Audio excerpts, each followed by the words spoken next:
Olá, amigos, estamos de volta para mais um programa Despertar, produzido pelo Centro Espírita Amor e Caridade de Bauru e veiculado pela TV Educativa Prevê. Ele já esteve aqui em outras vezes, mas agora retorna para falar a respeito de um grande livro que ele escreveu. Para os nossos cumprimentos, Edgar Miguel. Olá, Sidney. Olá a todos que nos ouvem. Um prazer estar aqui, uma alegria, uma honra ter sido convidado novamente. O seu livro é muito interessante, Edgar, mas ele, na leitura, me trouxe algumas dúvidas e até, vamos dizer assim, pequenos questionamentos, como esse que eu vou fazer agora para você. Jesus nos ensinou a perdoar. Ele, embora muita gente tenha dificuldade para perdoar, e embora também muita gente interprete radicalmente as suas ideias, no seu livro você fala a respeito do perdão. Especificamente você diz que não precisamos perdoar o ofensor. Que história é essa, Miguel? Você está contrariando Jesus? De forma nenhuma. Quem ousaria, né, Sidney?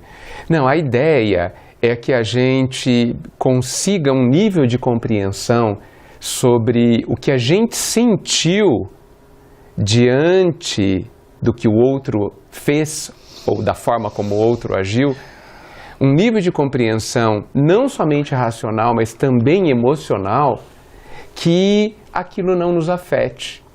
Porque eu acho que existe uma confusão muito grande, porque a gente constrói a frase assim, né? Eu te perdoo, como se eu estivesse dando alguma coisa a outra pessoa.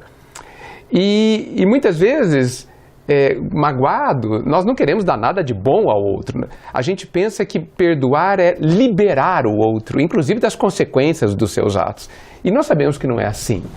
O perdão é para que eu me liberte do que eu estou sentindo. Então imagina a situação que eu acho que vamos chegar no futuro, aonde aquilo que o outro fez não me magoou. Aquilo que o outro fez foi imediatamente compreendido, a fragilidade do outro, a ignorância do outro, a ideia errada do outro, e aí eu estou bem, eu não preciso perdoar. Você está parafraseando Gandhi, quando perguntaram, o senhor já perdoou os seus inimigos, os seus ofensores? Não. Mas como? A grande alma da Índia não perdoou? Não, eu não... Até hoje nunca me senti ofendido. É isso? É isso. Eu acho, Sidney, que nós precisamos, parte do processo educativo do espírito, parte da evolução, me parece, significa educar o nosso sentimento e o nosso ser como um todo, de forma que a gente compreenda que as expectativas que a gente tem sobre o outro é que geram as mágoas, é que geram os sentimentos negativos que a gente tem. Mas quando acontece uma ofensa não em relação propriamente a nós, a um filho, a uma filha, a uma esposa, no seu livro você diz que você não deve permitir que o ofensor atinja você. Mas que história é essa? Ele está magoando a minha filha, está prejudicando a minha filha. Como é que eu vou impedir que isso me afete? Você traz uma situação que aumenta bastante a complexidade, né? Quando a gente olha, usando inclusive a doutrina espírita, de que todas as situações que eu ou qualquer pessoa que eu ame ou não, todas as situações que elas vivem ou que elas venham a viver, são uma oportunidade de aprendizado, a gente muda profundamente o significado daquilo. Por quê? Porque da mesma forma que eu preciso retomar o poder sobre os meus sentimentos, ou pelo menos conquistar esse poder, Sidney, a minha filha, a minha esposa, as pessoas que eu amo também precisam obter essa conquista. Isso é uma conquista para a felicidade real delas. é mais difícil a experiência que você colocou, para que eu não me sinta ofendido nem magoado. E eu vou te dizer uma coisa, eu acho que no nível que a gente está, nós vamos nos sentir magoados e nós vamos nos sentir ofendidos, mas que a gente nós temos esse poder de ressignificar isso e acabar com essa mágoa, acabar com essa ofensa, com esse sentimento dentro de nós. No livro O Monge Executivo, em determinado momento, um dos personagens está numa cantina e discutindo, falando em voz alta, como perdoar o inimigo? Perdoar um estuprador? Perdoar um nazista? Isso é impossível. Chegou um professor de sociologia e falou, você está confundindo a palavra amar ou perdoar dentro do Evangelho. E ele fala as várias maneiras de você dizer o amor em grego. Sim. O amor que Jesus propõe, diz o autor, é de que você deve não colocar nenhuma condição para que aquela situação cresça dentro de você. Ele não está dizendo para você dar beijinho no seu ofensor e até sugere que você tome precauções para não ser agredido novamente. Mas ele propõe ali, nesse livro Monge Executivo, algo que Allan Kardec fala em O Evangelho segundo o Espiritismo, que é o amor pressupõe a confiança. E como é que você vai ter confiança em alguém que machucou você, um familiar seu? Mas o que ele propõe ali, e que é o que acho que você quer dizer no seu livro, você vai confirmar, é que eu não deva igualar o meu comportamento ao do ofensor. Perfeito. Perfeito. Se eu desaprovo o comportamento do outro, por que eu vou tê-lo igual? Não tem o menor sentido. Então, de novo, olha só o que você disse, o amor sem condições. Nós, como os filhos de Deus, precisamos imitá-lo, né? O amor dele é incondicional, estamos completamente longe dessa condição, mas é o que nós devemos perseguir. O que significa amor incondicional? É o amor que entende até onde o outro pode chegar, Sidney. Essa é a grande questão. Nós precisamos libertar disso, dessa expectativa de que o outro vai nos compreender completamente. Como é possível, se eu não me compreendo?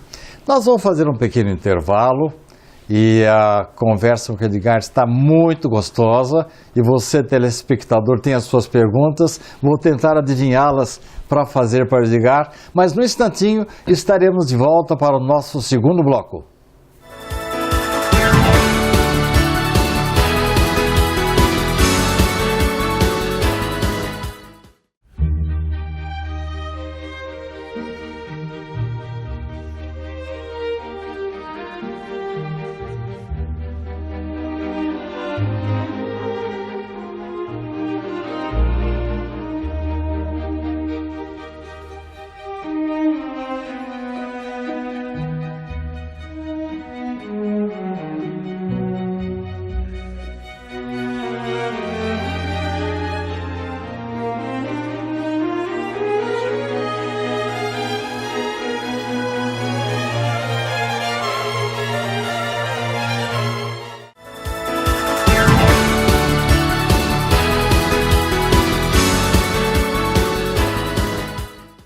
Estamos de volta para o segundo bloco do programa de hoje, que está delicioso, com a presença deste escritor, orador e pensador, Edgar Miguel. No bloco anterior, Edgar, você tentou nos passar a mensagem de que todos nós podemos perdoar. Mas parece-me que da maneira que você está colocando o perdão, ele não é assim tão difícil quanto a gente imagina à primeira vista. Eu acho que ele é difícil, Sidney. Ele é difícil. É que eu tenho o hábito de colocar coisas difíceis de uma forma muito simples. Isso é proposital, porque eu acho que nós pesamos muito determinadas tarefas que a gente tem que desenvolver dentro de nós, como, por exemplo, perdoar. eu acho que fica muito pesado, muito dramático. Então eu faço um contraponto e eu coloco de uma maneira que parece ser ridiculamente simples. Isso até choca um pouco, mas é proposital para que a gente equilibre essa questão. Nós dramatizamos demais, fazemos muito mimimi para as coisas que nós precisamos fazer. Nós precisamos nos responsabilizar sobre os nossos atos, sobre o que a gente sente e sobre o que a gente pensa. Essa é nossa responsabilidade e aí está o segredo da transformação. Uma vez eu estava indo para Presidente Prudente fazer um ciclo de palestras e na estrada, eu estava passando ali por uma cidadezinha próxima, ouvi um pastor evangélico dizendo assim: eu consegui encontrar uma maneira de perdoar o meu inimigo. Aumentei o volume, ele tinha a fórmula mágica. Sim. Eu passei a orar por ele. A princípio, dizia ele, colocando ao lado dos meus familiares, meus filhos, meus avós, meus pais, ele situava-se como um ser mal cheiroso ali no meio das minhas orações. Com o passar do tempo, eu me acostumei. E hoje já nem sei mais porque estou orando por ele. Boa técnica, né? O que você comenta? Eu acho genial. Sabe por quê? A prece, ela é um movimento muito íntimo, né? A prece real, né? Ela aproxima. E quando você coloca no meio da sua prece alguém que você não gosta, vamos para dizer o mínimo, que você tem dificuldades, você faz uma aproximação no lugar mais difícil, que é com o pensamento. Porque você sabe, o pensamento é absolutamente livre, né? No social eu posso abraçar quem eu não gosto, por verniz social. Mas no pensamento eu tenho repulsa. Quando eu começo a trabalhar as barreiras que eu tenho no nível mental, eu de fato começo a diluir as barreiras que eu tenho. Agora, isso se faz através da prece. Agora, a grande questão é que nível de honestidade você coloca nessa intenção de se aproximar mentalmente da pessoa através da prece. Eu acho que aí é o segredo desta fórmula, que eu acho bastante interessante. Você sabe que eu tive um problema 20 anos atrás e usei essa técnica. E ontem, 20 anos depois, a pessoa que me desagradou, me prejudicou e era objeto das minhas orações, ela precisou de alguma coisa, eu a atendi. E, no mínimo, ele me mandou uma mensagem dizendo que não me odiava mais. Será que funciona mesmo? Porque nós temos que dizer ao telespectador que o perdão, da maneira como a gente até então estávamos entendendo, era quase que impossível. Sim. Dar beijinho no interlocutor que o agrediu, que machucou uma filha sua, mas dizer que você de longe assume o compromisso de não fazer o mesmo com ele é o perdão? Sim, desejar o bem a ele, como diz o Evangelho. Você sabe que existe um exercício para você checar se você perdoou ou não. Um exercício muito simples na sua construção, mas extremamente complexo de ser feito. É assim, você se recolhe sozinho num quarto, num local que não te interrompam, você se coloca na frente dessa pessoa, se imagina na frente dessa pessoa, de pé, e o abraça, mentalmente. Imagina-se abraçando a pessoa que você te ofendeu, uma pessoa que você não gosta. Se você conseguir abraçar, mas aquele abraço gostoso, Sidney, sabe, aquele abraço apertado de quem quer bem essa pessoa. E se ele não retribuir, é problema dele. Totalmente ele que se entenda com o Criador? Sim, porque isso significa, se você conseguir abraçar no espaço de ampla liberdade que você tem dentro de você, significa que você não tem mais barreira em relação a ele, que você o enxergou de outra forma. Há uma cantiga da infância que eu ensinava aos meus evangelizandos, vamos ver se eu consigo lembrá-la. Mais ou menos assim: esquece as ofensas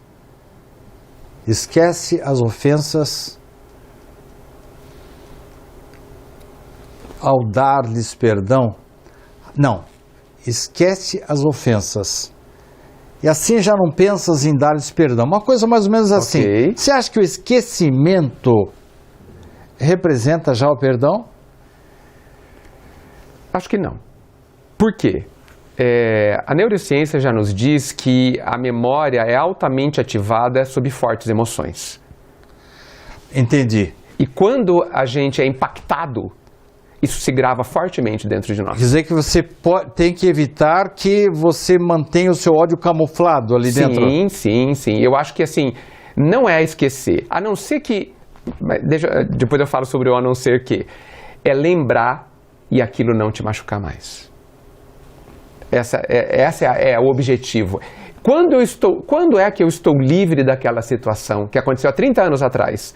Quando eu me lembro e eu continuo bem, continuo em paz, continuo tranquilo, continuo sereno. Esse é o objetivo que tem que ser. Veja, de novo, a minha liberdade em relação ao que aconteceu. Eu quero que você continue com o seu pensamento do a não ser que. Certo? E eu vou tentar falar o verso agora, porque o pessoal Agora você lembrou. Esquece as ofensas, se és um cristão, assim já não pensas em dar-lhes perdão. Mais fácil e mais nobre a gente esquecer, já bastam as lutas do nosso viver. E você está dizendo que não basta esquecer, mas você tem que lembrar de uma forma que não signifique mais. Como? Signifique mais aquilo. Entendo. E veja, a canção é ótima, por isso que é o senão que. Depois que eu me libertei, depois que eu consegui lembrar daquilo sem nenhum tipo de dor, eu posso esquecer. Você acha que o fato de eu ter, naquele caso que eu falei de 20 anos atrás, feito um favor para essa criatura, representa alguma coisa? Sim, sem dúvida. Sem dúvida. E olha, digo mais, hein?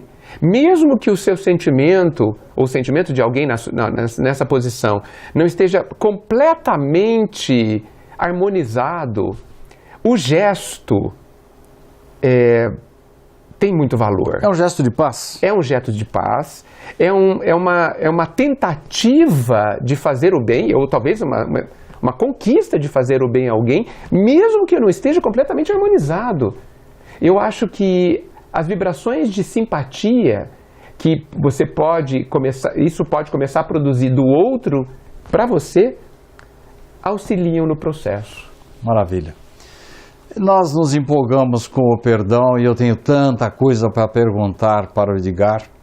E vamos dedicar o próximo bloco a um tema que ele trata e eu, por coincidência, não existe coincidência, mas eu acabei de estudar, vou até escrever um artigo a respeito. Eu quero saber do Edgar, que história é essa de que a religião não deve ser considerada externamente, e sim partir de dentro do nosso coração. Não saia daí, já já Edgar Miguel estará de volta e com essa conversa gostosa, didática, transparente, que para mim está sendo muito importante. Espero que você esteja gostando também. Voltaremos no instantinho.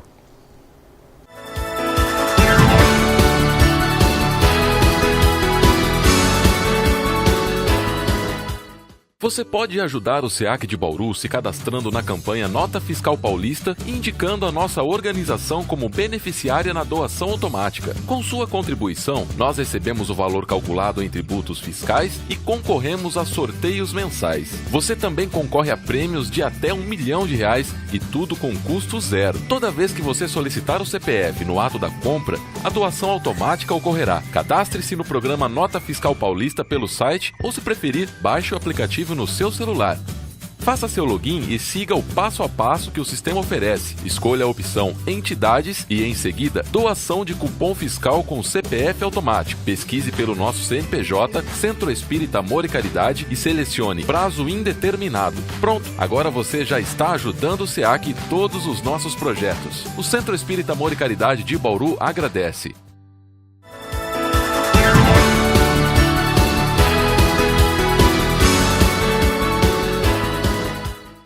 O tempo voou. Eu falei para vocês que a conversa com o Edgar seria muito agradável. E nós temos aí muita coisa para conversar com ele, mas agora nosso tempo é limitado a este terceiro bloco do programa Despertar.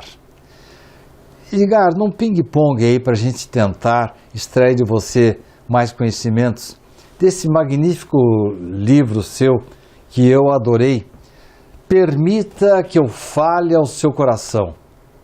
Religião, você fala no seu livro literalmente que não é uma exigência exterior, isto é, das entidades, da sociedade ou das entidades, e sim um desejo interno de ser feliz. Traduza.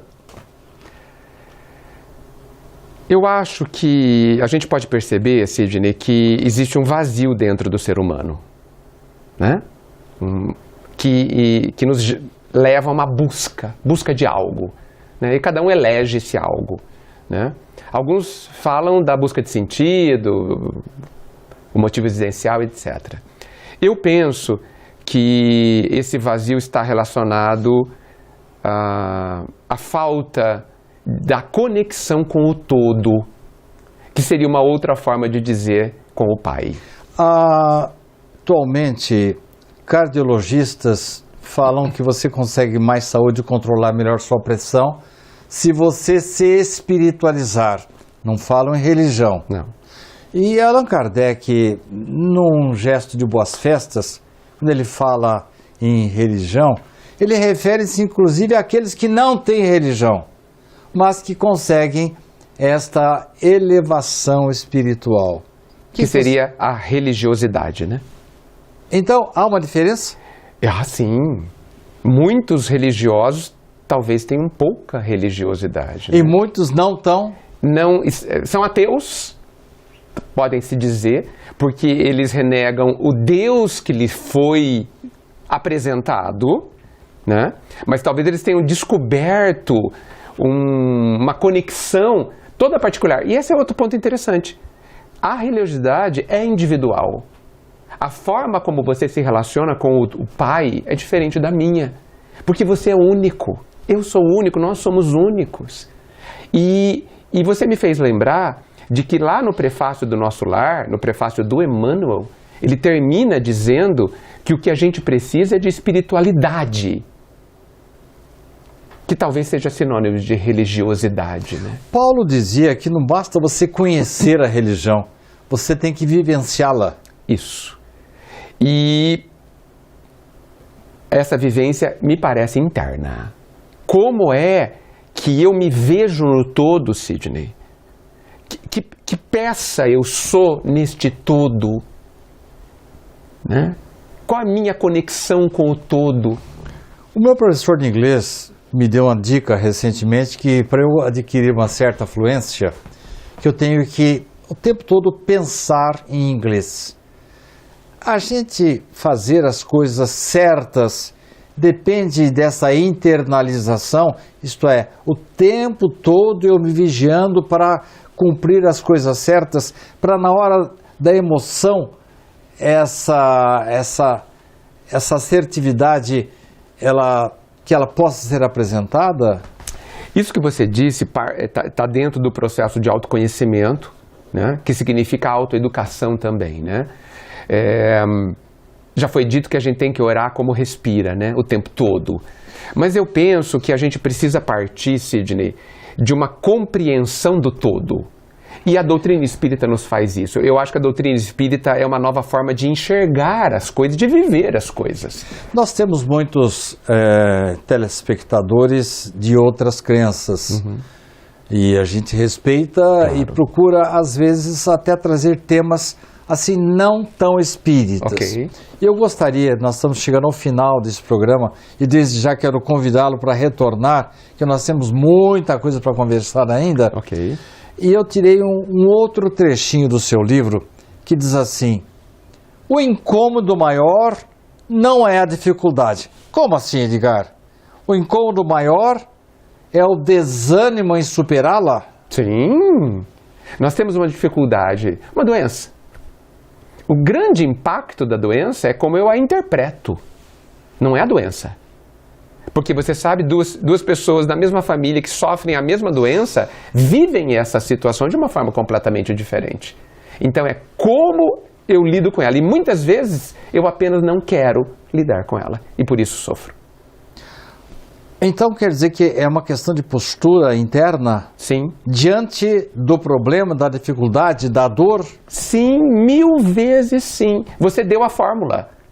Não é o que te acontece que te faz sofrer, mas é como você interpreta o que acontece. Como você reage. Como você reage, como você vivencia. E nós temos o poder de mudar a forma como a gente lida e vivencia as situações. Hoje não vai dar tempo, mas no próximo programa você vai desenvolver mais essa ideia. Quero que você encerre o nosso programa dizendo que tal esta história aí, me explique melhor, a tal da felicidade possível. A felicidade possível. Nós sabemos na doutrina que a felicidade total é impossível no mundo encarnado. Neste, pelo menos? Neste. Por enquanto, então? Por enquanto. Tá. Mas existe uma quantidade de felicidade disponível aqui que a gente usufrui muito pouco. A felicidade possível é muito maior do que a gente Olhando vê. para aquela câmera lá, diga para os nossos telespectadores como encontrá-la. Como encontrar a felicidade? O que é isso e a felicidade possível e como encontrá-la. A felicidade possível, no meu entendimento, é quando não há conflitos internos. Quando há paz dentro de nós. E como que eu busco isso, como eu encontro isso? Me conhecendo, me respeitando, me amando como eu sou. Em qualquer religião posso encontrar esse caminho? Qualquer religião. Qualquer religião. Especialmente as cristãs, por conta do poder do Cristo, né? da sua mensagem claríssima. Mas eu entendo que todas elas buscam nos tornar homens de bem, né, Sidney? Que bom. Muito obrigado pela sua presença. Muito obrigado, eu agradeço, uma alegria estar aqui. E na próxima semana estaremos de volta com mais um programa Despertar, novamente com mais um assunto do seu interesse. Até lá.